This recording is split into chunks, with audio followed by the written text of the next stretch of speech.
And I jumped out of the way. I said, oh, my God, this plane's going to crash. This thing came right across, north to south.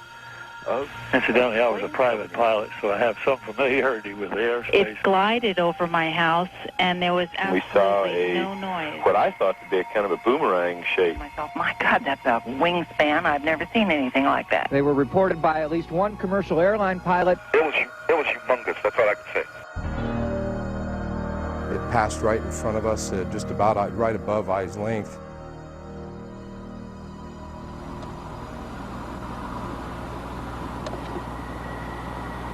I don't hear anything, do you? No, I don't hear anything. What in the hell is that? It's wide. I came out second after Monica, and I remember looking at it. It was coming over the mountain, and it was like almost as wide as one of the humps. And it was very low. It's coming across the sky, and as it's moving, it's blocking and unblocking the stars. There is actually a shape. It was more like a boomerang than like a straight V, and then the lights were spaced pretty evenly. It was actually 5 lights that were a V, 1 in front and 2 on each side, and it was perfect. It was a perfect triangle. If you can imagine something the size of Camelback Mountain floating down Scottsdale Road, you have some idea of the intensity of this thing. The object we saw, if we opened up a newspaper, you could not block out the object that we saw. People say, Mike, now you saw a B-2 bomber. My response was, we could land all 40 of our B-2 bombers on the wing of that craft. You know, it's one of the biggest things I've ever seen that moved like that. I mean, it was just enormous. It happened last night, and eyewitnesses who saw it say it's like nothing they've ever seen before. I don't know if it was as big as an aircraft carrier. It might have been. Because I've never seen an aircraft carrier fly. It barely missed that mountain. Really? Yeah, came floating over the mountain. So had you not looked up, you wouldn't have known it was No, there? my daughter, it was 8:30 at night. My daughter was coming over here, and she ran in and said, Mom, you have got to see this. So we all... There was such an uproar about what people described seeing that we also did a story about it back in 1997. The first report of a strange flying object came at about 8:20 that night from a former police officer in Paulden, Arizona. Over the next 40 minutes, people gave similar reports of an object along a 200-mile route south to Phoenix and Tucson. It was gunmetal black. It wasn't shiny. It wasn't invisible. It was more of a dull, bluish black color. And we both just stayed there and looked at it for a couple minutes, and it was completely silent. When you look down the street on a hot day in Phoenix, above the street's like, it's really wavy, and you see everything kind of distorted, and that's what it looked like up inside the middle of the craft. It was just gliding, and then it stopped, and then it, like, the sides retracted a little, and then it was gone. Just went. Acceleration to deceleration, it was no noise the whole time. And not a sound. Explanations have been tossed about that there were flares, that there were planes flying in formation. But Mark and Robin, we checked with the FAA today, we checked with Sky Harbor, and we checked with Luke Air Force Base, and there's been no official explanation of those strange bright lights last night. Well, I'm going to order a full, investigation of this through DPS. We're going to make all the necessary inquiries, and we're going to get to the bottom of it. We're going to find out if it was a UFO.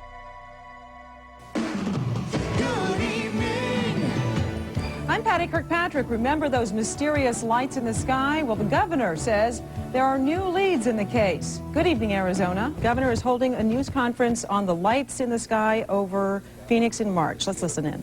And now I'll ask Officer Stein and his colleagues to escort the accused into the room so that we may all look upon the guilty party. Don't get him too close to me, please. It's, This just goes to show that you guys are entirely too serious.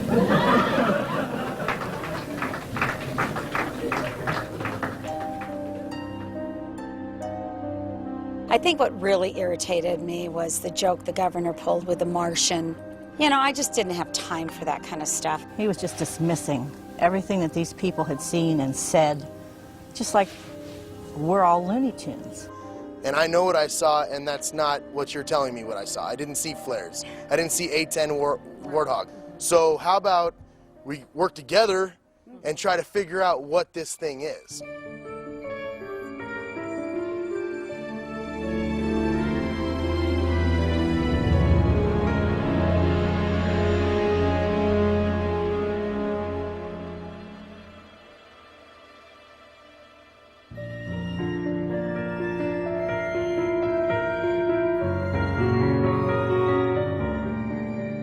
So when you hear someone says they saw a UFO, you think they're crazy? Yes, I think they're crazy, yes. What puzzles me is why people laugh at the subject of UFOs, but when the laughter stops, everyone secretly wants to know, are they real? You see that now? See a big one? See it going? Do you see it? Shit with this. I don't know if I want to know if UFOs are real, because then that raises a lot of other issues. Who are they?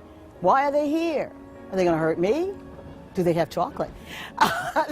When I told my father I wanted to make a documentary about UFOs, he said I was crazy. In fact, my whole family did. And 95% of the time, this stuff is crazy. But the remaining 5%, that is what keeps me going. This man in the saucer, can you describe him? What year was this taken, do you know? I'm James Fox, and I've been curious about UFOs for a long time. And if you look down at the very bottom, there's the little disc. Very curious. Look at that. Evidently, the Air Force is curious too. In pursuit of this obligation, And in 1952, they admitted it. we have received and analyzed between 1,000 and 2,000 reports. There have been a certain percentage of this volume of reports that have been made by credible observers of relatively incredible things. All blacked out? Wonder what was under there. With the help of investigative reporter Leslie Kane, I decided to put together some of the best witnesses from around the world for this film. Almost 10 years after the termination of Project Blue Book. The cases and photographs you are about to see represent some of the best evidence that UFOs are real. It's of unknown origin. What were they after? Because the beam of light that came down at our feet. Ms. James? Beams were going down into the WSA. Hey, we are all in the limo and we're on... The operator in the tower would verify that, and several of us. So they were looking for fissile material. I hear the same question over and over. If UFOs are real, then surely someone in the know would be talking. So what time are we actually going on the air? Or I think 6 o'clock, you guys. Hey, Chris. Yes, we need everyone.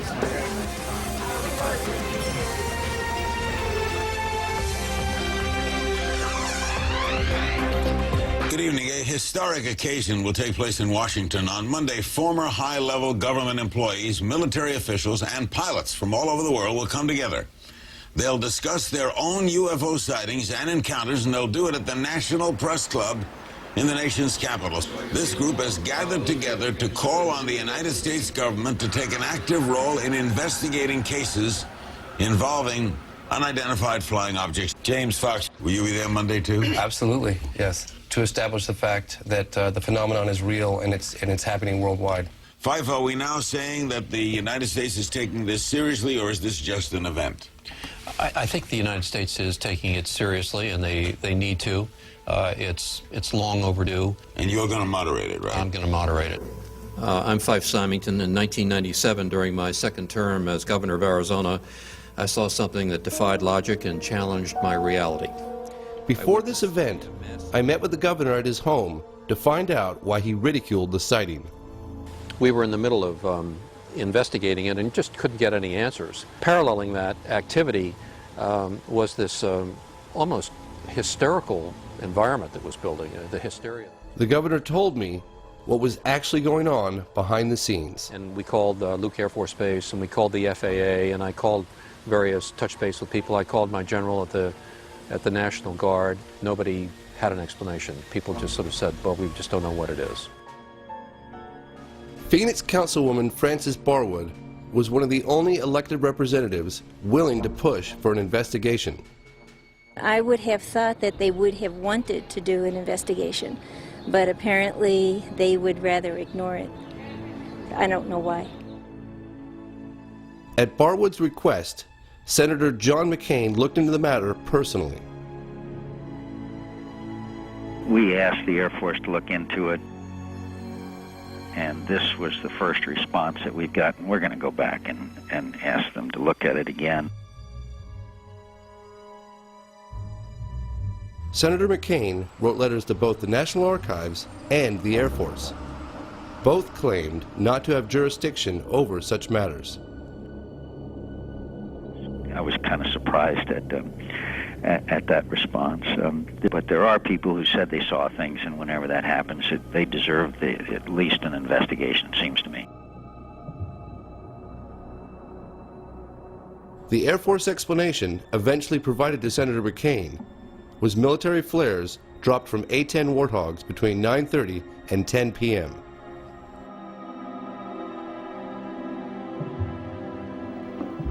Oh my God!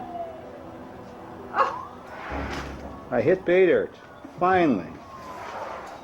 According to some analysts, these lights captured on film were flares. Well, that is a totally different configuration than we've ever seen before. Yep. But this does not account for the large boomerang-shaped object seen by the governor and hundreds, possibly thousands of others across the state beginning several hours earlier. I mean, it clearly had a shape to it, and a big shape, and it was a constant shape. And you can't control flares that way. There's just no way they were flares. Why can't they tell us? I mean, what's it going to hurt? I would like for them to come out and say, that's top secret, and we're not going to tell you what it was. The V formation... I was only able to find one video taken of the earlier sightings.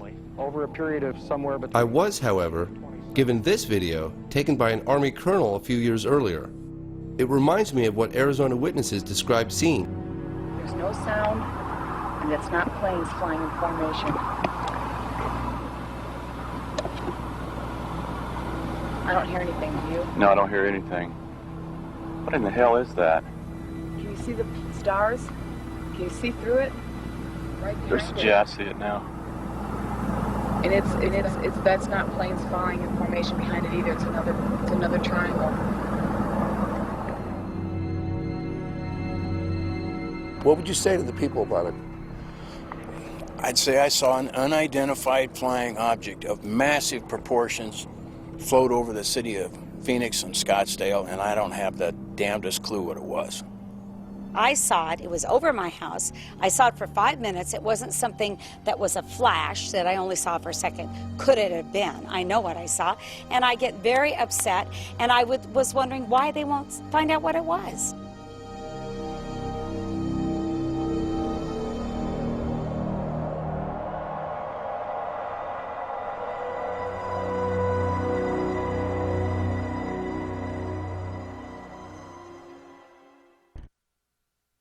Governor Symington, I am Bill Burns from the History Channel.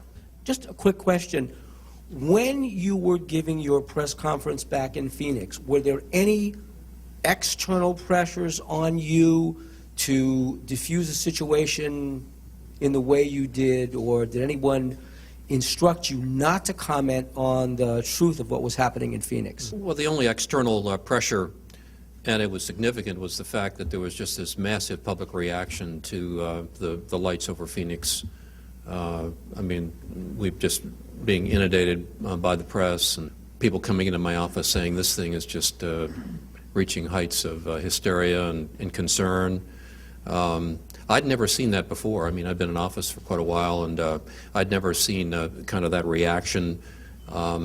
And so three of us sort of sat down at the end and decided to try to lighten the mood a little bit. Well, I'd like now to set the record straight. I never meant to ridicule anyone. My office did make inquiries as to the origin of the craft, but to this day they remain unanswered. I still don't know what it was. As a pilot and a former Air Force officer, I can definitively say that this craft did not resemble any man-made object that I'd ever seen. Well, I now know that I'm not alone in witnessing something extraordinary. That's the bottom line. There are many high-ranking military, aviation, and government officials, many of whom are here today, who share my concerns.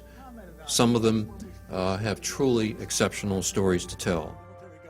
Hundreds of people saw a majestic triangular craft with a span of approximately 120 feet. Powerful beaming spotlights moving very slowly without making any significant noise, but in several cases accelerating to very high speeds. Physical traces on the ground from the craft were confirmed by the local police.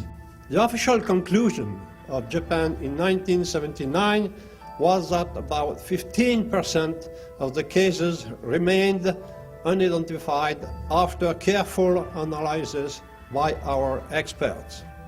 Fue entonces que me acerqué a 100 metros del objeto. Tenía unos 10 metros de diámetro, estaba como esmaltado con una cúpula de color crema sobre una base metálica ancha y circular. No tenía motores, ni escapes, ni ventanas, ni alas o antenas. Carecía de todos los implementos típicos de un avión y sin ningún sistema visible de propulsión. Lamentablemente, el tema relacionado con los ovnis se encuentra muy contaminado y con una importante cantidad de información falsa. Most UFO sightings turned out to be misidentifications of things such as aircraft, satellites and meteors, but in around 5% of cases no explanation could be found. Washington, D.C. is no stranger to this story. Could these saucers be some kind of a secret weapon of ours? No. If they were, Air Materiel Command would be the first to know. How about a device from a foreign country? We know they're not. What is your opinion, Colonel? The U.S. Air Force's involvement with UFOs started back in World War II when pilots reported being followed by luminous orbs. They were nicknamed Foo Fighters. By 1947, flying saucer sightings were getting national coverage. They flew like erratically, like a saucer would if you skipped it across the water. According to this memo titled Opinion Concerning Flying Discs by General Nathan Twining, the phenomenon reported is something real and not visionary or fictitious.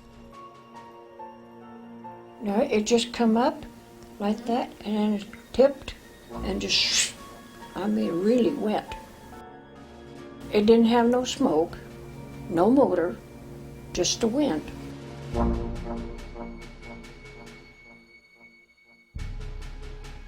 It went fast.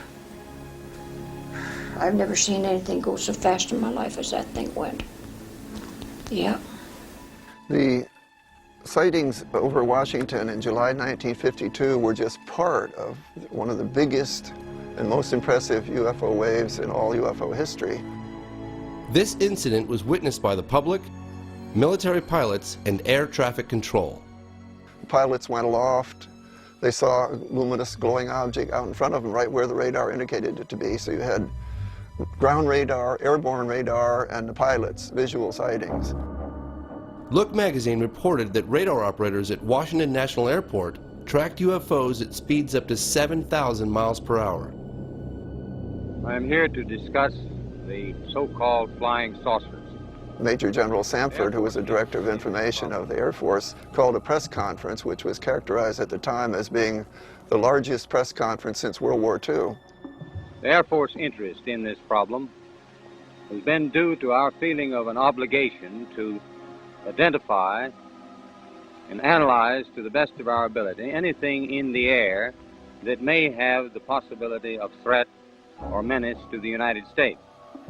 There have been a certain percentage of this volume of reports that have been made by credible observers of relatively incredible things.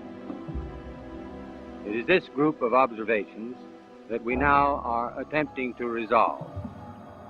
Did the Joint Chiefs of Staff talk to you or concern you about the unknown and the unidentified flying object? Oh, yes, we discussed it at every conference that we had with the military, and they never were able to make me a concrete report on Do you have any what clue they on the see. subject, sir? No, I haven't anything on the subject, and there's always things like that going on, flying saucers, and we've had other things. There were senior Air Force generals convinced that we had interplanetary visitors. And they were setting the policy. And they were behind the Life magazine article of, I believe, April 1952, which was titled, "Do We Have Interplanetary Visitors?" And you read the story, the answer obviously was yes. With the cooperation of the United States Air Force, Life magazine conducted an exhaustive one-year study. Out of a number of conclusions, this one caught my eye. No power plant known or projected on Earth could account for the performance of these devices.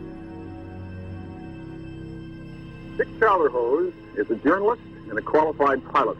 He saw what he believed to be a flying saucer. It was a flight from Winnipeg to Vancouver in jet aircraft. We were fairly high, about 37,000 feet, coming up in the mountains just about sunset. This unexplained light was, or disc-shaped object, was down in the darkness. So I just happened to have a camera with me, and we took a picture. In my opinion, I think they were worried that it would panic the public if they knew that someone had vehicles that had this kind of performance way back right after World War II, period of time. So they started telling lies about it. Dr. J. Allen Hynek investigated UFOs for the United States Air Force for over 22 years. The most well-known of these investigations was Project Blue Book. Where media is not a In this 1979 interview, Dr. Hynek revealed why the Air Force changed its public position.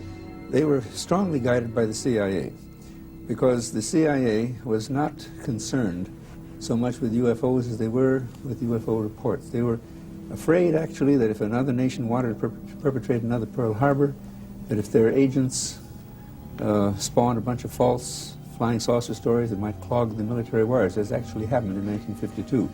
So they devised the so-called Robertson panel, of which I was an associate member at the time. A very prestigious panel. I was one of the lower-ranking ones. They had Nobel Prize winners and whatnot on it. But at any rate, they handed down the dictum, which then became sort of the unwritten law of the Air Force: don't rock the boat, play it down, cool it, don't get the public excited. What is your answer to the people who are sure there are spaceships and they say that you and the Air Force are in cahoots? Well, first of all, this business about being in cahoots is just simply a downright falsehood. And I know, having been in Blue Book for nearly 20 years, that whenever an interesting case came up, the very last thing in the world they would do is to notify the media. And when the media themselves found out something, the Air Force did its best to play it down. It's called it a balloon, called it a star, called it... Balloons, meteors, satellites, aircraft seen with the sun glinting off of them, and birds. Our critics continually charge that the United States Air Force is withholding information from the general public on this subject. This is absolutely untrue. And there is nothing in the records which would indicate that we have been visited by any advanced civilization. There's nothing to hide. There's nothing to hide at all. Good evening. Reports of flying saucers are nothing new. When it got to the top of the trees, it stopped. So it looked like a round disc. Residents of the area saw it. The police saw it. Sergeant Newell Schneider of the Sheriff's Office remembered it well enough to draw it. What do you think it was? Well, if they call it a flying saucer, that's what it is. The Air Force sent its chief scientific consultant on UFOs, Professor J. Allen Hynek, to check the Michigan sightings. A little bit of swamp light appears here. It goes out. Another one appears over here. That goes out then. But the illusion, as viewed from a distance, is that the objects have moved back and forth. The citizens of Michigan didn't buy it and asked then Congressman Gerald Ford to investigate. Mr. Ford, what about flying saucers? You've had some in Michigan in the past week. Do you really believe in flying saucers? You've called for a congressional investigation. Dave, we've had several incidents in Michigan in the last week. Incidents that many reliable, good citizens felt were sufficient to justify some action by our government, and not the kind of flippant answer that was given by the Air Force where they passed it off as a swamp gas. Now, this is not an attack on the Air Force spokesman or the project spokesman. They are simply following orders to explain away all UFO sightings as quickly as possible when they become public and deny that UFOs really exist. Scientists were being misled, even as the public was being misled.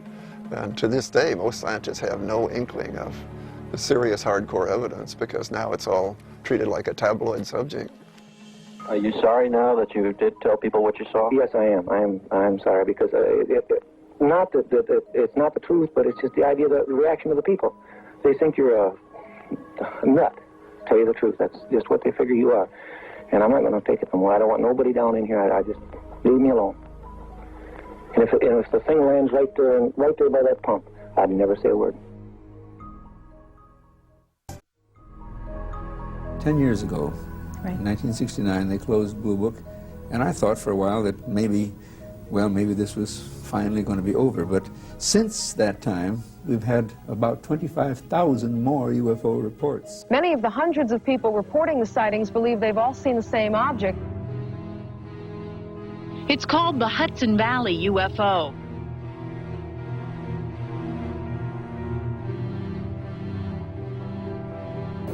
Stop playing. I'm going to tell you something, honey. I don't know what the hell it is. It moved in a very straight line, very slowly. There was absolutely no noise. There was not a sound. And it moved smoothly? Very smoothly, almost like it was floating. It was silent, it was hovering. I mean, airplanes can't hover. Do you believe in UFOs? Personally, no, sir. How do you know that you're not being used? How do you know that you know the full story when you stand?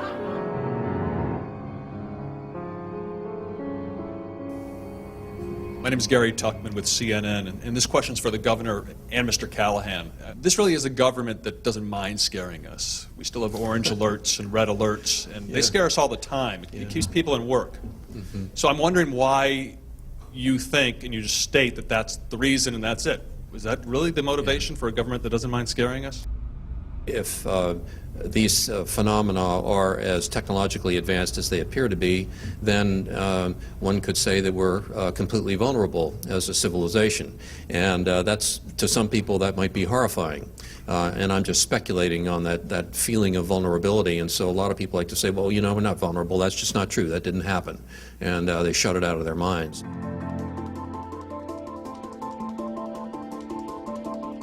Because Well, that's something. I know what companies are from. Well, we could do a little round table introduction then, if you know, because, you know, a few of us have only just met and things like that. Yeah, we met today already, that extensively did. After the program, last evening, they did the survey on the internet.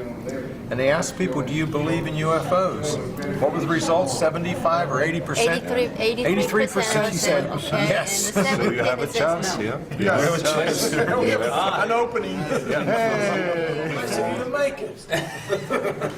You guys are all here? We were talking about really? Someone said to be here for 6:30. I think 6:30 is the right time. We've had a crate of wine. I got here, no one was here yet, so I came back. No. The night before our big event at the National Press Club, we all met for dinner. Certainly one of the people that I spoke to was a meteorological officer. My dream was coming true. Here I was, surrounded by credible people who were about to share incredible stories. So these are reliable witnesses. Yeah. There were generals, pilots, physicists, an FAA official, an Air Force colonel. I'd never been in a room full of so many people of this caliber comfortably talking about the existence of UFOs. We were enjoying our time together. It was remarkable how everyone had something extraordinary in common. There was a mutual understanding, and I got some answers to some big questions. Why did the French government do what they did by releasing the UFO files just recently? It took 15 years to convince to do something. Despite the public position of the US government, somebody, whether it was on an official or a sort of back-channel basis, but somebody most definitely was looking into the UFO phenomenon. If you're not capable to identify whatever flies around, there is something wrong. Could you say something very quickly? One of the things I always remember you talking about was when you'd be at a cocktail party and the subject would come up with UFOs, and you sat with one on the ground for 45 minutes and you'd bite your tongue. What was that like? It was difficult. But you know, in some ways there was some kind of satisfaction involved there. And they're talking about stuff, the what if. And I knew. My name is James Peniston, United States Air Force retired. In 1980, I was assigned to the largest tactical fighter wing in the Air Force at the time. I was stationed at RAF Woodbridge, England. Shortly after midnight on the 26th of December 1980, Staff Sergeant Steffens briefed me that some lights were seen in Rendlesham Forest, just outside the back gate. He informed me that whatever he seen didn't crash. He told me it landed. I then ordered Airman Kabanzak, A1C Burroughs, to respond with me off-site. That night, we were on Security 1, which was in charge of mobile security for the Woodbridge base, and we responded to Jim Burroughs' sighting of something out on the edge of the flight line. The controller on the radio broadcast over the air that go down and check out a possible UFO. There was a craft of some sort that was sitting just inside the tree line. When we arrived to the suspected crash site, it quickly became apparent that we were not dealing with a plane crash, or for that matter, anything else we've ever responded to. Burroughs would say to Jim Pennison, "Do you see that? Do you see what's out there at the edge of the trees?" It was just bright lights, you know, and the only way you can describe it is, I guess you'd call it an object. At that point in time, 3 of us had direct observation of the craft. I then asked Airman Kabanzak to relay the radio transmissions back to our control center. Burroughs and I proceeded towards the craft.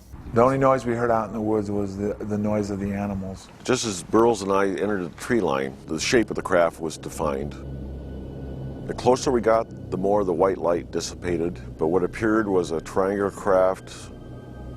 When we approached it, it was, I say it measured probably about 9 feet long, maybe 6 feet high, a little higher than me, maybe 6.5 feet. The lighting emanated from the fabric of the craft, and it would actually move around. I mean, it would move. You'd have different locations where maybe a little blue lighting was going into it, or maybe a little red.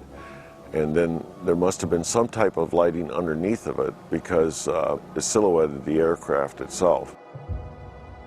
I went around and started doing a 360 walk around the area, taking, recording my observations. I was looking underneath the craft like that. I had taken quite detailed notes on that. Type of aircraft still unknown. No apparent landing gear. No sound, but appears to be pulsating somehow. Yeah, it was pretty nerve-wracking. I mean, there's something there right in front of you, you don't know what it is. I would go ahead and feel the craft, which was warm. There was static electricity in the air. Very warm to touch. Identifying markings are on left front side. As I came around to the one side of the craft, there was etching on the facing me just above the center part of the craft itself. Of course, this is done all freehand as I was walking around the craft, but these symbols ran from left to right across, and then underneath that line of symbols was this, which is triangular, and some type of circle here, some type of circle here, and a larger circle here. And of course, all this was filled in with the etching part of it. I was curious about the symbols that Jim Pennison copied in his logbook. I had these symbols enlarged and then showed them to cryptologist and mathematician George Daglish.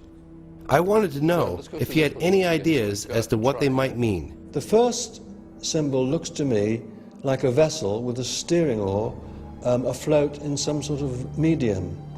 The second symbol looks like a glyph associated with a mathematical idea known as the Fibonacci series, which is found everywhere in nature.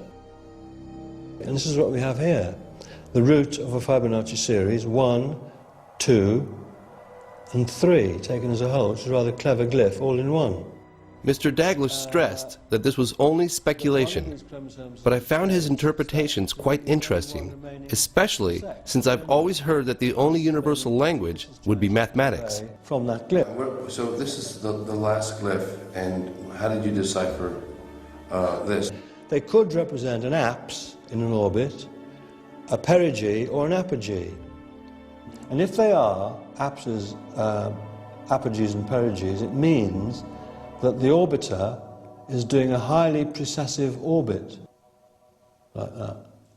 So if you were going to survey a planet, and this is an orbiter, I assume, which would be a very sensible arrangement if you were using the vehicle as a surveying vehicle, because you would get a maximum look at the planet.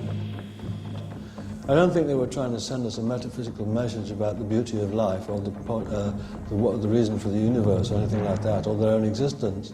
I think it's just more a utilitarian marking so that they knew what craft they were dealing with. I knew that that craft could not have been made by man.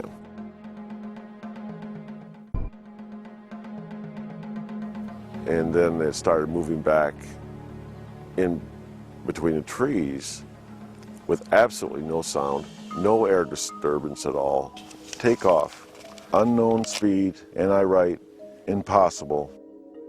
I mean, it was threatening to me, but it wasn't the type that you were going to shoot on it. And also the fact was that, what would happen if I would have shot at him? What good would it have done? That night, over 80 Air Force personnel, all trained observers assigned to the 81st Security Police Squadron, witnessed the takeoff. The information acquired during that investigation was reported through my military channels. The team and witnesses were told to treat the investigation as top secret. Thank you.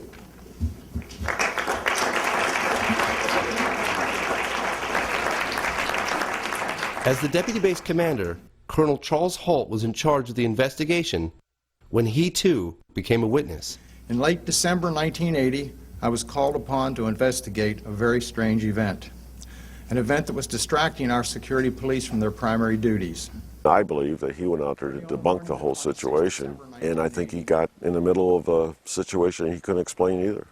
2 nights later at the family Christmas party, I was interrupted by the on-duty police commander. He told of strange events and said it was back. Since my boss had to present awards, I was tasked to go out and investigate. I fully expected to find an explanation. During this entire event, I was fortunate to have with me my small pocket recorder. It's a little in there. What you're about to hear are excerpts from the original recording made that night. There's no doubt about it. There's some type of strange flashing red light ahead. There's yellow. I saw a yellow tinge in it too. Weird. And now we've got an object about 10 degrees directly south, 10 degrees off the horizon. And the ones in the north are moving, one's moving away from us. Moving out fast. This one on the right's heading away too. Yeah, we're both heading north. Okay, here he comes from the south. He's coming toward us now. One approached at a very high speed and sent down a strange beam right at our feet. Now we're observing what appears to be a beam coming down to the ground. This is unreal.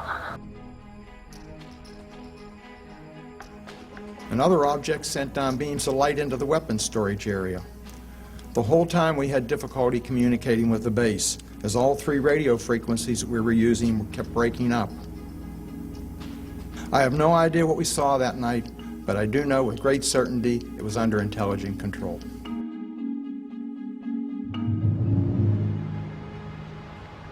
Five-star Admiral Lord Hill Norton had been pressuring Parliament to provide clear answers on this case. I wanted to know if he believed a UFO actually landed at a U.S. airbase in England. That is one explanation, that it actually happened, as Colonel Holt reported. The other explanation is that it didn't. And in that case, one is bound to assume that Colonel Holt and all his men were hallucinating. The British Ministry of Defence's position is that nothing of any defense interest took place. This position was strongly criticized by the Admiral.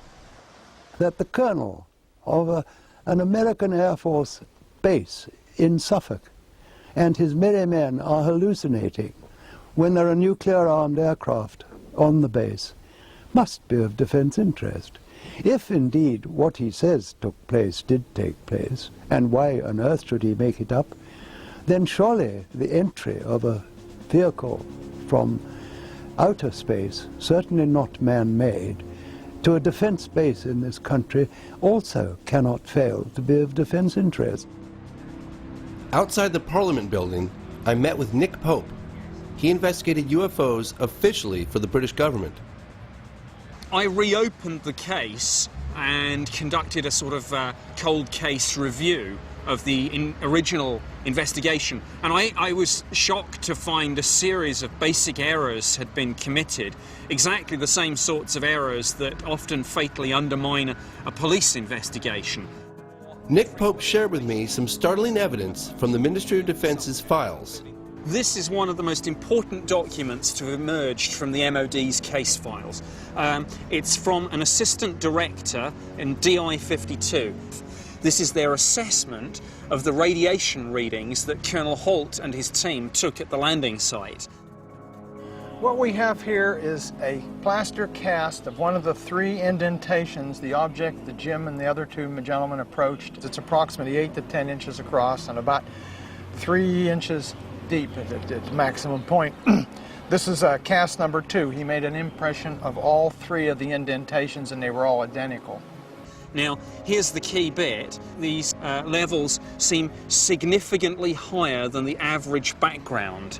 And in fact, and I double-checked this with some other government scientists, it's about 8 times normal. So this is absolute proof positive from the MOD's own documentation that something extraordinary happened.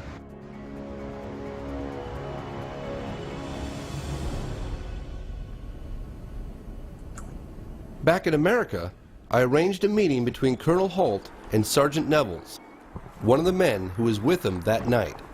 Well, I don't believe it. Hello, sir. How are you doing today? It's been a long time. These men shared an extraordinary experience, one that puzzles them to this day. Still wobble a little bit, but I make it. I was glad to have brought them together after 28 years. If you've been there and done that, it's a whole lot different than the skeptics that we sometimes run around with, and they can't believe us. And a lot of the other people that were involved, especially Peniston and Burroughs and all, have had all kinds of complications and career problems. I did too. Peniston retired as a tech sergeant and probably should have made chief. There's no doubt about it. There's some type of strange flashing red light ahead. Step by step, Colonel Holt and Sergeant Nevels went over what happened that night. Yes, it's brighter than it has been. Bill, it's coming this way. It is definitely coming this way. What was going on right there? It was approaching us. Yep. No way of calculating how fast it was going. It was just gone. The turns were 90-degree turns. They were just abrupt. Right, and there's no way that anything we had in technology then, and I don't believe the technology we have today, would allow anything that we saw to make the turns the way they turned. We met with General Gordon Williams, the wing commander of the entire base. He would neither confirm nor deny the incident. He did, however, tell us how he felt about a leaked memo written by Deputy Base Commander Colonel Charles Holt. That went under the door and I didn't see it. Now, did he have a motivation in doing that? Did he think that if he brought it into me, I would have stepped on it? I certainly would have looked at it very carefully because it had some things in there that I don't think we were prepared to defend. Once that cat was out of the bag, you know, I couldn't put Humpty Dumpty back together again, and it lived its own life. I just find this very interesting that the U.S. Air Force or government generally says that they don't investigate UFOs since the termination of Blue Book, and yet you're convinced that there was an investigation that took place. So who gave the orders to do that? It certainly didn't come from anybody that was normally on the base other than the OSI. I didn't tell my wife. I didn't tell my daughter. I had a top secret clearance, and when I was told to shut up, I shut up.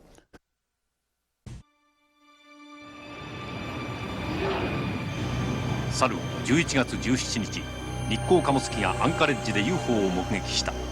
そしてその事実が1ヶ月後、共同通信により新聞各紙に発表された。What I'm about to tell you is about an event that never happened. For an event that never happened, FAA official John Callahan certainly has a lot of evidence. They brought the voice tapes. He kept audio recordings between the cockpit and the tower as the incident unfolded, He has 30 minutes of taped radar that confirms the UFO, a chart that documents all the objects in the 747's flight path, and the official FAA report. Event that never happened. According to Callahan, all of this was presented to the CIA in a private meeting. When the pilot first reported the UFO, he described it as a huge ball with lights running around it. He said it was about 4 times bigger than the 747 he was riding. And remember, the 747 has an elevator. And he's looking out the window and he sees something that's 4 times the size of his aircraft. What you're about to see and hear are excerpts from the actual radar and cockpit conversations as the incident unfolded.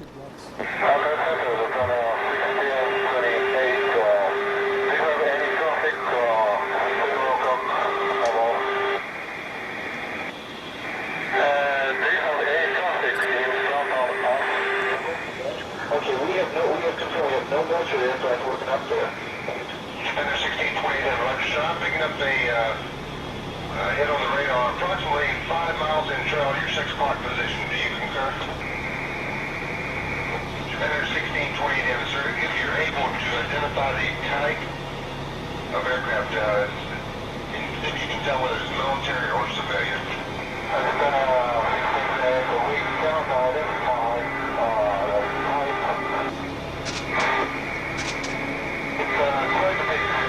Okay. It is what? It is an unknown. Okay, we've lost contact with it now. 2030. We're almost on time. I think we're within 20 seconds or so.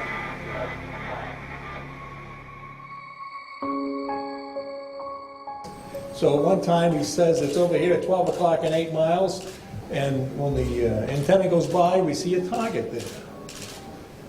10 seconds later, it is now behind him, 6, 7 miles behind him. So it's going from 8 miles out here to 6 or 7 miles back here, really in only 5 or 6 seconds. When I went back to headquarters, I gave Admiral England a quick briefing and showed him the video. He set up a briefing with the President Reagan's scientific staff. He told me my function was to hand this operation off to those people. And those people ended up being the CIA, the President's group, a bunch of grunts that came to the meeting. The CIA said to all the people there, this event never happened. We were never here. And you're all sworn to secrecy. We are confiscating all this data. And they did.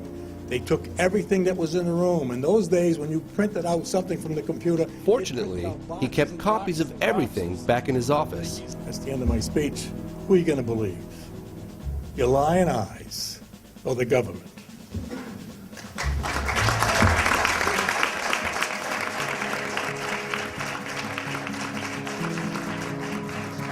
And, well, how do you feel about your husband coming forward? Well, I think that that's John. John is comfortable in what he says and what he does, and that if what he sees, he will tell what he sees, and I don't think anybody is going to tell him that he can't. And I'm proud of him. I think he does a good job, and he's telling the world what it should know. One of our greatest success stories was getting General Jafari from Iran to D.C. It took 3 months of negotiations to get his visa. Jafari was one of 2 Iranian fighter pilots ordered to intercept a UFO hovering over Tehran, Iran in 1976.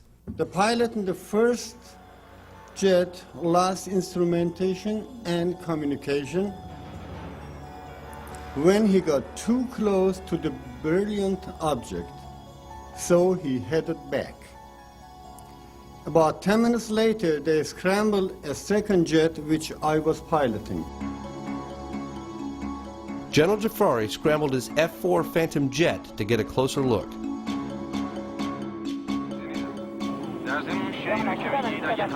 He gave us this Iranian Air Force reenactment film featuring the original witnesses and planes.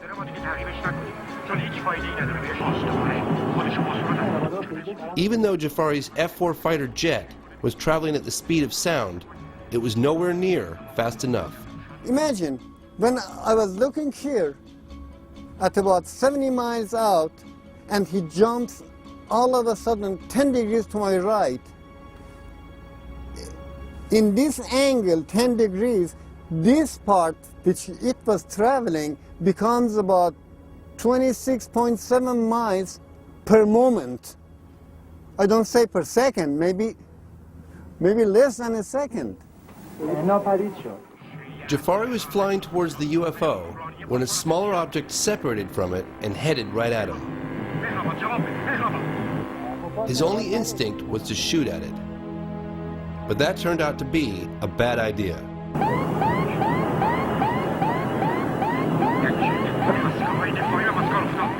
All the instruments were fluctuating with the garblings and the radio, so I was really frightened. So I decided to turn away, and I said, if it comes closer than about 4 miles, I will jump out. So, having maneuvered away from the object, Jafari's control panel returned to normal, and he regained contact with the tower.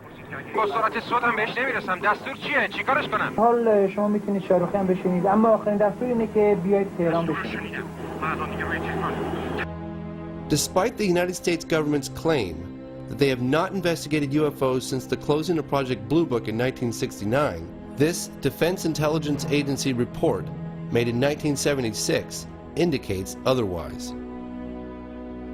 It was obtained through the Freedom of Information Act.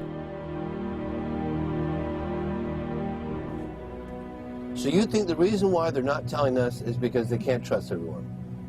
they can't trust. And the second one, maybe as I said, they don't want people to be panic. Now, we don't take sides on 360. We like to present you with facts and information from different angles and let you make up your own minds about things. That's particularly true with mysteries. And for many Americans, there's no mystery greater than UFOs. James Fox helped organize today's UFO-related event in Washington. He joins me now, along with astronomer, former Air Force pilot and skeptic, James McGahey. Thanks for being with us, both of you. Why should, what this panel is calling for essentially is some sort of government investigation of it. Why shouldn't there be further investigation?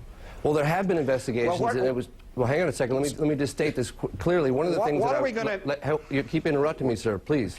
One of the things I want to mention very quickly is that the official position from the Air Force is that they terminated Project Blue Book in 1969, and there have been no official investigations since then. However, we found evidence to suggest the contrary. On a number of cases in Tehran, the general said the Americans were making discreet inquiries about the case there, as well as Bentwaters, England. The colonel said that the OSI came in and investigated that case. So you believe there is a government investigation going on, you just want it more public? They're making discreet inquiries, unofficially, yes. Well, UFOs are basically a modern space-age mythology. It's a conspiracy wrapped in superstition and myth. Where does this superstition and myth come from? And how could it be so pervasive? Within a few months of the original saucer report, practically everyone in America was conscious of flying saucers. Oh, there's an alien who's trying to kill me. Oh!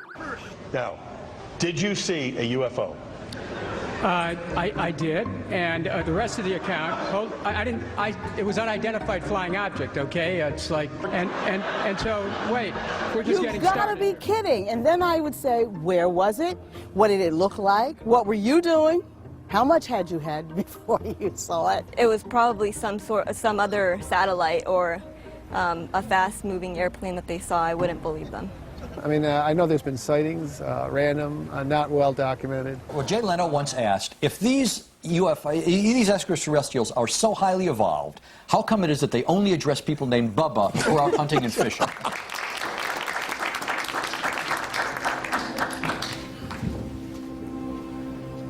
Ladies and gentlemen, good morning.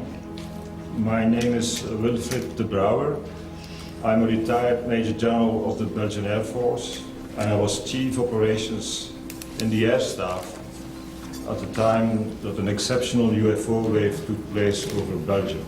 The nature of this sighting was such that people identify a large triangular platform with very intensive spotlights and also hovering, being static at a certain moment, being able to fly at very low speeds and then accelerating to very high speeds in seconds. In addition, these objects didn't make any noise. It was only a humming noise.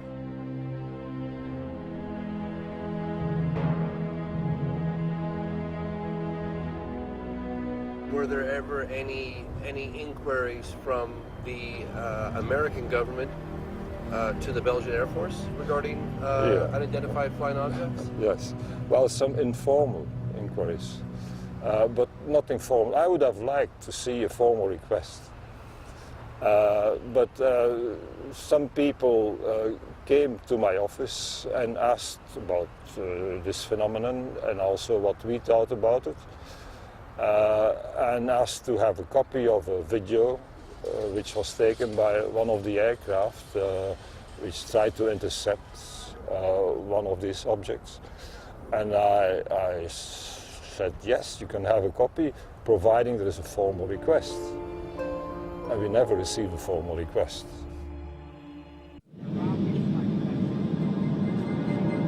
Airline 544, Roger, I do have a primary contact now.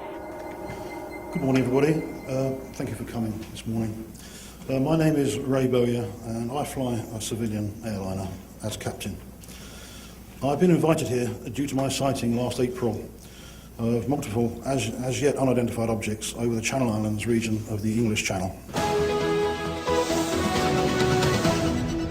Thanks for joining us. Pilots and aircraft passengers have confirmed sightings of a large unidentified flying object off the coast of Guernsey. The mysterious shapes were spotted earlier in the week and are described as a long, motionless object that measured up to a mile wide. Airline 544, zone pass message. Do you have any traffic, can't really say how far, but by 12 o'clock level? Roger, I've got a very bright object, well, it wouldn't say how far, extremely bright, yellow-orange object, straight ahead, very flat platform. We're looking at it through binoculars as we speak. Airline 544, Roger, I do have a primary contact now, very faint primary contact, just to the left, approximately 11 o'clock this time, in a range of about 4 trap miles. Roger. I've got a definite contact by 12 o'clock. Very bright yellow object looking, well, like a cigar. Jersey Bladland 832, the zone asked us to look if we could see an object which is being seen by A-Line at the moment. We've got something about 8 o'clock resembling the description. Roger, and 832, Roger, what range would you estimate that target? Around about the similar range to Albany from us now. Well, looking through binoculars as I am now, there's a second one just appeared behind the first one from where I am. Roger 544, just confirming that all the passengers can see this aircraft. I've got the island visual, it's dead ahead, can't say how far, probably 5 miles, but it's staying the same size. Looks to be off the north-northwest coast of Albany. Airline 544, Roger, would you like to descent? Please, I better go down, I think. Airline 544, Roger, descend to altitude 2,000 feet, the QNH is 1021. 2,000 feet, 1021. It's very plain to see from where I am now, without any binoculars. Were you scared? I wasn't too happy, put it that way. I was quite glad to get on the ground and have a cup of tea. We flew to Guernsey, an island off the northwest coast of France, to get some first-hand testimony where the sighting took place. Here, we met with Captain Ray Bowyer and 2 of his passengers. We're travelling back from Southampton to Albany in the Triglander. I had noticed Ray looking out through the windscreen with his binoculars, which is quite unusual. I saw Ray turn around and talk to someone behind him while we were flying. Now, it wasn't worrying from the standpoint of flying, but it was unusual. And he was gesturing to something down below. On nearing the object, a second identical shape appeared beyond the first. Both objects were of a flattened disc shape with a dark area to the right. They were brilliant yellow with light emanating from within, and I estimated them to be up to possibly a mile across. I pointed it out to John. He had to lean across me to be able to see it. It was like that. This was a big object in the sky, very, very big object. And I didn't want to be too close to it. So it was at that time anyway where we had to descend to land. And with both objects still visible and to a lot of the passengers in the back of the aircraft, we descended through the 2,000-foot haze layer and lost sight of it. So Ray, why didn't you bring this to the attention of your passengers? I mean, normally when a pilot sees something of interest, he says, if you look out to your left, you'll see... Yeah, New York. Right, you know what I mean? It was a little bit far away from it. Well, it was, I didn't want to alarm anybody at that point. There again, as we got closer to these objects, there was no hiding it. They were just there.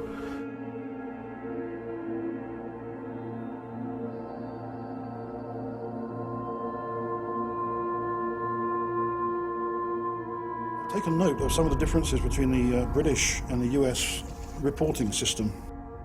It appears that attitudes on opposite sides of the Atlantic are very different when it comes to the required reporting and recording of this type of event. I would have been shocked if I was told that the CAA in UK would obstruct an investigation, or if the CAA told me that what I had seen was something entirely different. But it seems that pilots in America are used to this sort of thing here. I returned home from Guernsey to find a DVD sent to me from Salida, Colorado. Listen carefully to the 6-year-old girl who points out a UFO to her dad. Dad, can a spaceship grow bigger like that? Huh? Huh? Uh-huh. It could. I'm not sure what the sounds are, but the object reminds me of what Ray and his passengers described seeing. It moved over that part of the sky there. It probably moved 500, it probably moved 100 miles in a matter of a second or two. These up there now, you know. You see that now? See that big one? See it going? Do you see it? Oh, you can't see it. I can't see it with this.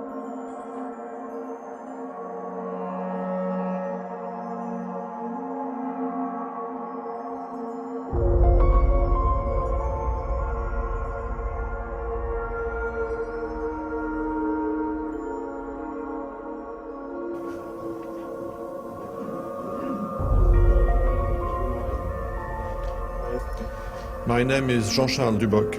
I am a retired Air France captain. During Air France flight 3532 from Nice to London on 28 January 1994, I observed with my crew a UFO in broad daylight near Paris. And it looked like this, with a bank angle of 45 degrees. It seemed to be a huge flying disc. It stabilized and stopped moving. It was about 1,000 feet wide. The most incredible aspect is that it became transparent and disappeared in about 10 to 20 seconds. My co-pilot, Chief Steward, and I quickly realized that what we were seeing didn't resemble anything known to us, and we reported our sighting to Reims Traffic Control. There is a crew of 3 persons plus radar correlation at the same time, not the same place but the same time, and that means that we have had something real over Paris one day, a huge thing. Good evening. Last week, several people in Stephenville, Texas, a small rural town of about 15,000, 70 miles southwest of Fort Worth, witnessed what many are calling a UFO. James Fox, I know you've been probing this for a long time. We've never got an answer to this. Why do you think the Air Force doesn't want this out? Well, I mean, what are they going to say? We don't know what's flying around in our airspace with impunity? Why can't they say that? I think that possibly could. I wish they would. If the Air Force is listening tonight, why don't you tell us the truth?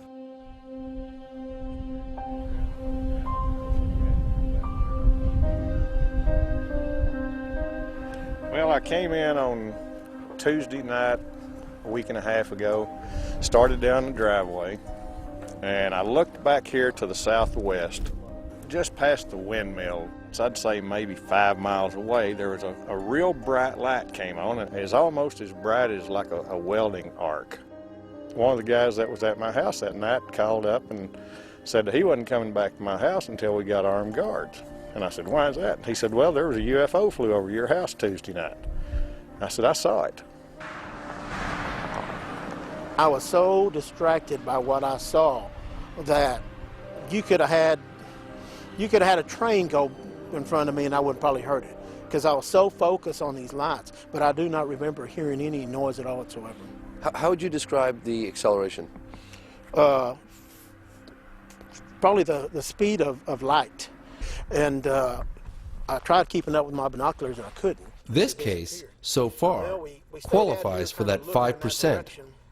The lack of sound, the speed of the object, and apparently the military's interest. There were two jets coming from that direction this way, and I did hear the jets. You know, we're used to seeing military aircraft in our skies here in this area. We're used to seeing, you know, the helicopters and the fighter jets and the C-130s, and I mean, we know what those look like. By the way, so, when it comes to military aircraft, I am a trained observer, so. Whatever that's supposed to mean. Whatever that means, right?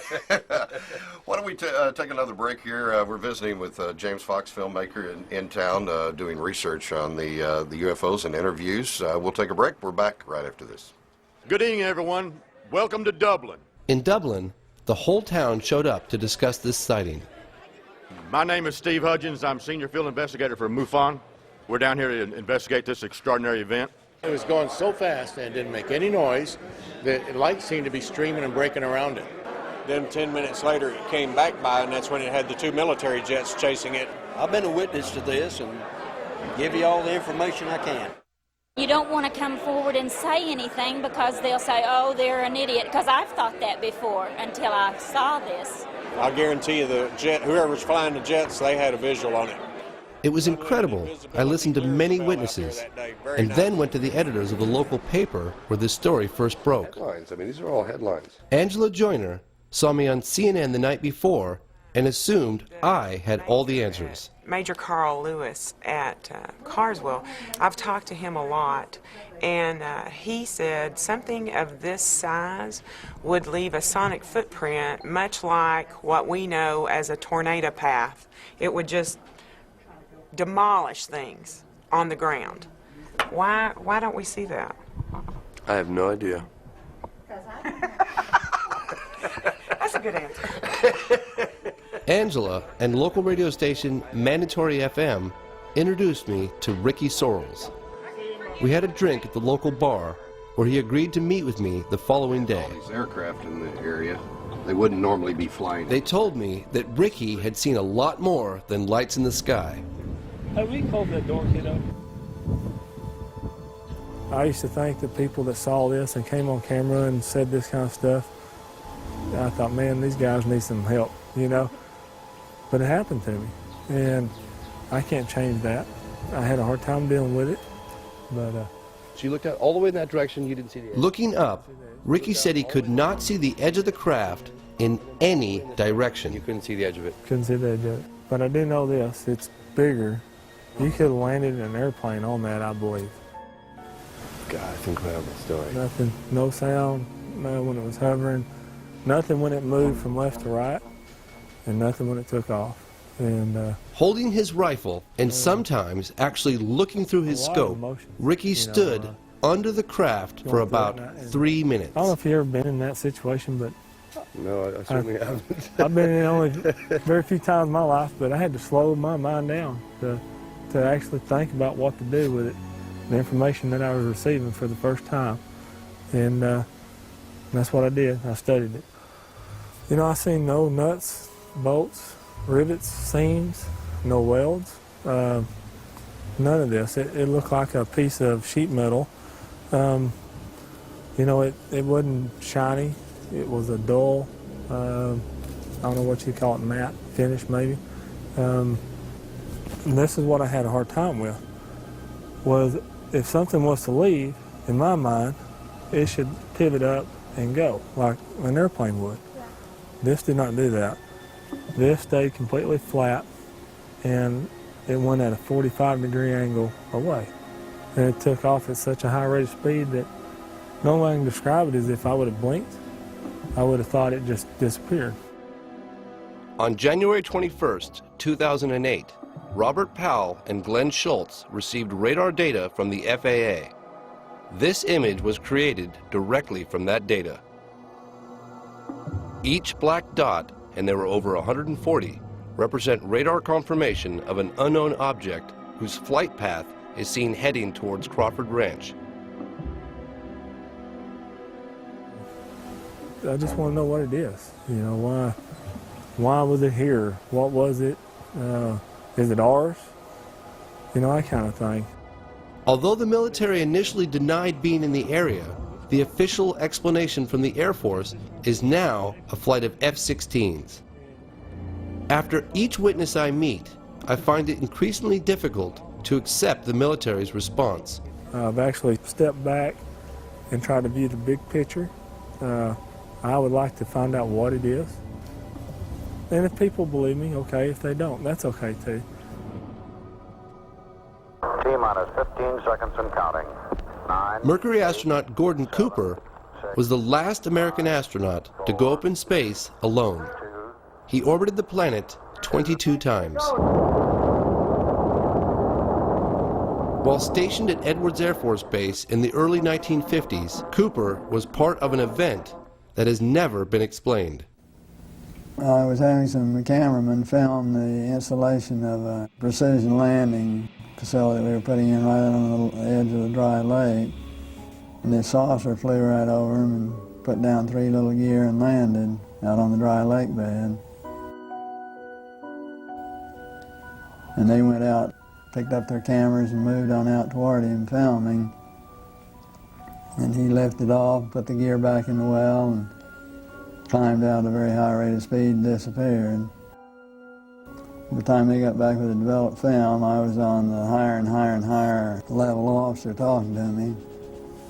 Finally with the colonel telling me to, when the film arrived at my desk, to put it in the carrier pouch. There would be a courier there at my office by that time already, and they'd arranged for him to fly in our base airplane back to Washington with these films, and do not run prints, etc., etc., etc. Did you watch the film? We didn't have a chance to run it. I had a chance to hold it up to the window and look at it. It was certainly good film.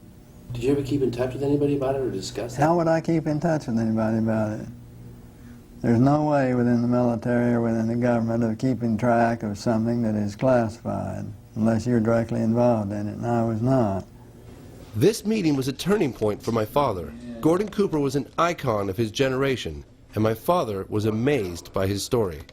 At that point in time, there was no doubt in my mind that this vehicle was made at some other place than here on Earth. It was, must have been extraordinary. Yeah, well, Buck Rogers and Flash Gordon coming true.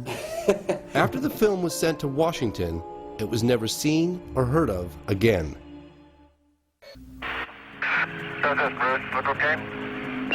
Apollo 14 astronaut Edgar Mitchell was the 6th man to walk on the moon.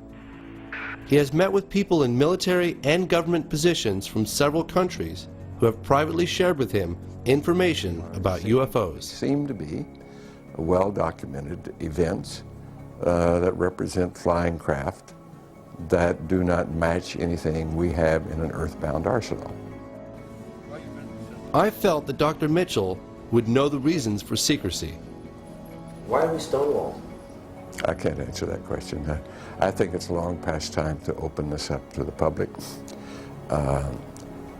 But the best answer is probably because they don't know what to do about it anyhow. My father and I caught up with President Carter at a book signing in San Francisco. What happened to the UFO issue? What happened to The UFO issue. I don't really know what happened to it. I saw one, but I don't know what. It just disappeared. Did you ask when you were president? What is it? Yes, but there's a lot of different answers, and nobody has proof of things.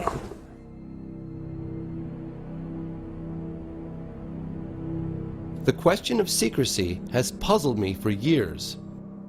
I asked the panelists in D.C. to offer possible explanations. Some of the questions that Man on Street have, and whoever wants to address this can, is why, in your opinion, would any government hide this from the people or not disclose this type of information of what's going on? And when there are witnesses or sightings coming in, they are very reluctant to pick up the issue, to investigate, because they have no structure and they don't know how to handle it. Si existe una amenaza de origen desconocido que no tiene explicación, eso podría amenazar este sistema de conservación de poder. I suspect there are at least 5 agencies in the U.S. government that have investigative capability and do maintain files on UFOs. The public opinion, I think, is asking for information and is ready to believe that there is something serious. If we can convince the government, it could change. Good morning, ladies and gentlemen. My name is Jean-Claude Ribes, and I am an astronomer working for the French Centre National de la Recherche Scientifique from 1963 to 1998. I contributed to the French Cometa report, a 3-year military study on UFOs and national security, released in 1999. Cometa translates as Committee for In-Depth Studies. It was, in essence, a high-level think tank.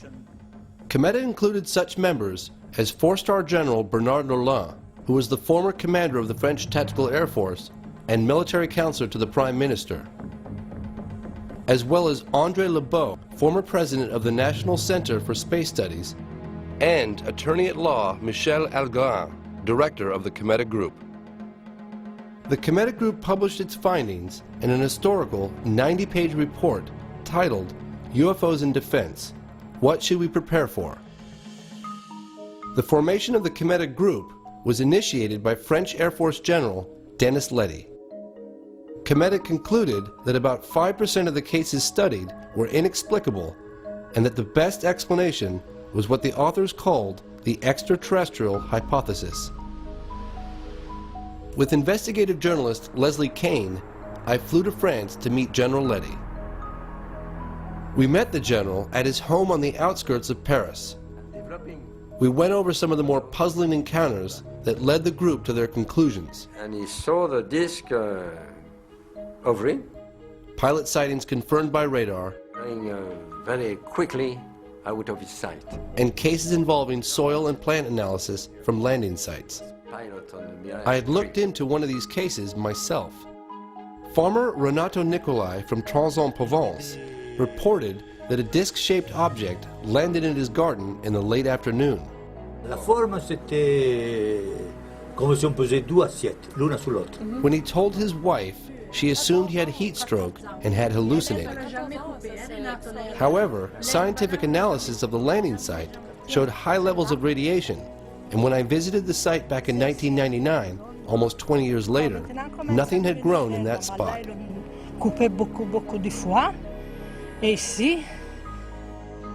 The town of Trans-en-Provence labeled the farmer a flying saucer fanatic. Je peux pas dire que c'était une soucoupe volante, que c'était... J'ai vu quelque chose, oui. Il s'est posé, il est reparti. What we're looking at? I mean, what is this photograph? General Letty also shared with us some impressive photographic cases. One of these was featured on the cover of the Cometa report. So it's mapping, is it mapping the ground? Mapping the ground. And developing... A mapping plane from the government of Costa Rica was flying at 10,000 feet. It had a high-resolution camera running automatically under the fuselage, taking a picture every 17 seconds. On one of the frames, this object was captured.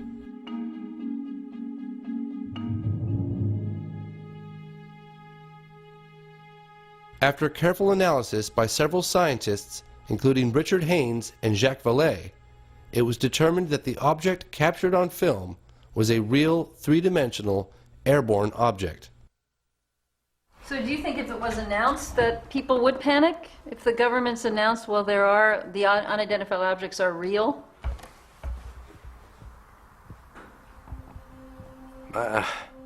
I cannot say yes, but I cannot say no. I asked the general to explain the committee report's extraterrestrial hypothesis. For us, we think that the best explanation is that object came from outside. We don't say they come from outside, but the best explanation is that hypothesis. In 2007, an investigative branch of CNES, the French equivalent of NASA, made 1,600 sightings spanning 5 decades available to the public.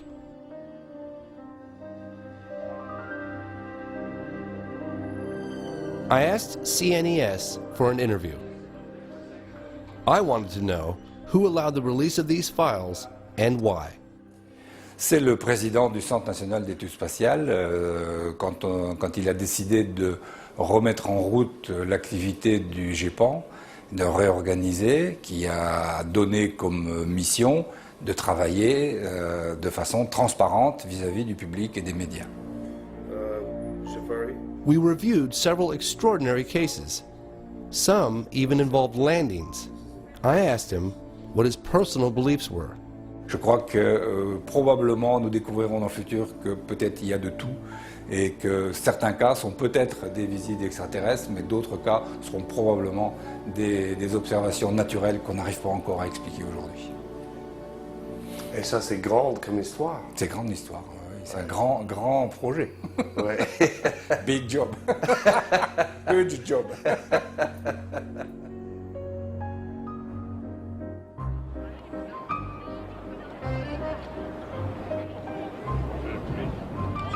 I wanted to know how releasing this information might have affected the people of France. We took to the streets. J'ai vu un ovni, vous croyez tout de suite qu'il est fou? Non, je pense qu'il doit y avoir des hallucinations ou certaines choses qui permettent de penser qu'on a vu un ovni alors qu'il n'y en avait pas.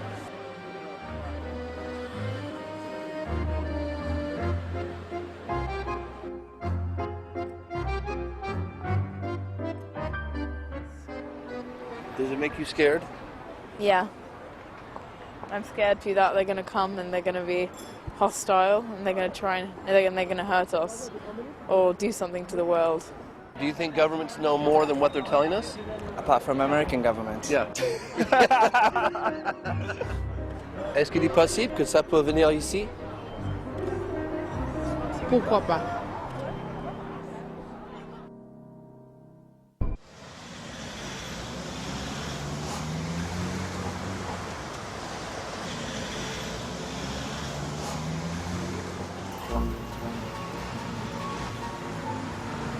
So what do you think that the British government, the MOD, is preparing for any type of disclosure? Or do you think it's just how's it going to happen? Or is it going to happen? It's not going to be, as I say, disclosure with a big D. Right. It's going to be disclosure with a small d. In other words, we will be releasing the files, but... In May 2008, the British government began the process of releasing its entire archive of UFO files. From 1991 through to 1994, I was the desk officer responsible for these investigations. And these cases included incidents where reliable witnesses, such as police officers and pilots, reported structured craft performing speeds and maneuvers significantly in excess of anything that they'd seen military jet aircraft perform.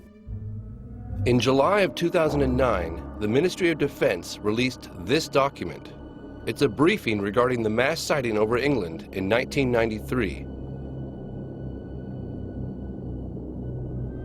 In summary, it states, there would seem to be some evidence on this occasion that an unidentified object or objects of unknown origin was operating over the UK. To the skeptics who say there's no evidence, I would say this. The Ministry of Defence in the United Kingdom has received 10,000 UFO reports since 1950. Not just lights in the sky, but structured craft, sometimes tracked on radar. But don't take my word for it. All this can be viewed at the National Archives on the Ministry of Defence website. So the evidence is right out there. The phenomenon has not changed a great deal. It has not changed materially since 1947. And I'm quite sure that neither we nor the Russians had anything like the capabilities demonstrated by the UFOs in 47. I don't think we have now. Thousands of witnesses now, credible witnesses, which can confirm that indeed they saw activities which cannot be related to terrestrial activities. They're not aerodynamic. There's something else, and the suspicion is that they're anti-gravity or some kind of electromagnetic gravitic drive to them, which would explain a lot of things that goes on, including the electromagnetic effects on vehicles and so forth. Furthermore, it is not customary for countries to test their secret weapons or secret devices in 133 different countries all over the place. And also, from a moral standpoint, I doubt very much that we would have sent astronauts to the moon using antiquated chemical fuels if we'd had a way of doing it much more efficiently. If we have, then it's criminal that's being kept strictly in military hands, because this would solve all of our energy problems in the world.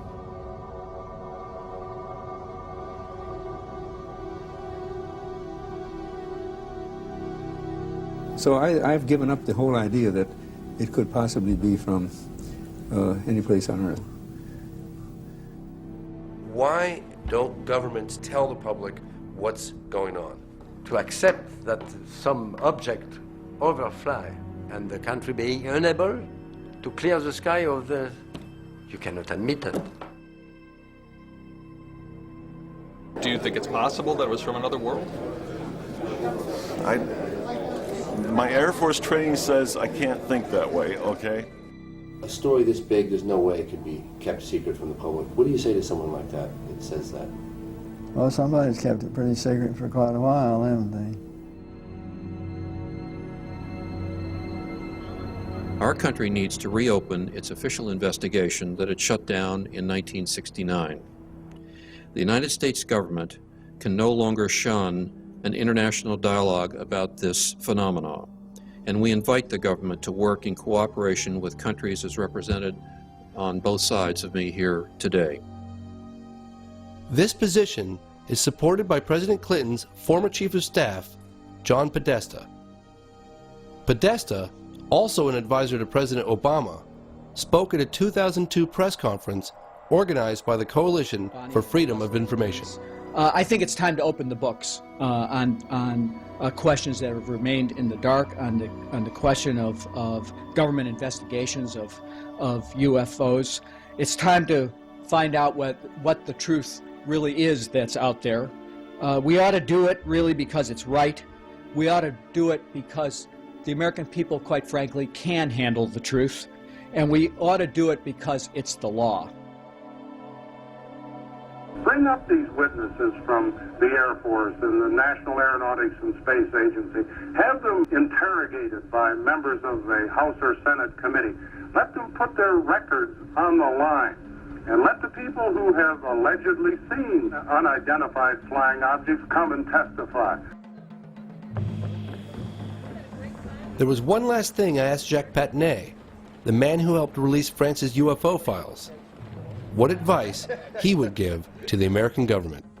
Bon, j'ai pas vraiment de conseils à donner au gouvernement américain. Je pense qu'il est. Mais bon, je pense que simplement dire que je pense pas qu'il faut avoir peur de la diffusion de ces informations. Voilà, c'est tout. Mais je ne veux pas me permettre de donner de conseils au gouvernement américain, certainement pas.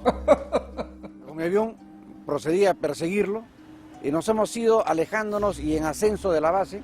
I've met with UFO witnesses from around the world, military officers, politicians, and everyday people like you and me. And he says, this target over here. They come forward with nothing to gain and everything to lose because they want answers. All the way across this valley. Not the same old explanations of swamp gas, military flares, weather balloons, or misidentified aircraft, but the truth. There's no reason for me not to say what I saw. I had nothing to hide. I have nothing to gain. You know. Maybe somebody involved with the U.S. government knows the origin of these craft, but I don't. All of a sudden, 10 degrees to my right. If they're ours, then somebody has been hiding revolutionary technology for over 50 years. I've never seen anything go so fast in my life as that thing went. Yeah. If any of them are not man-made, then we're not alone.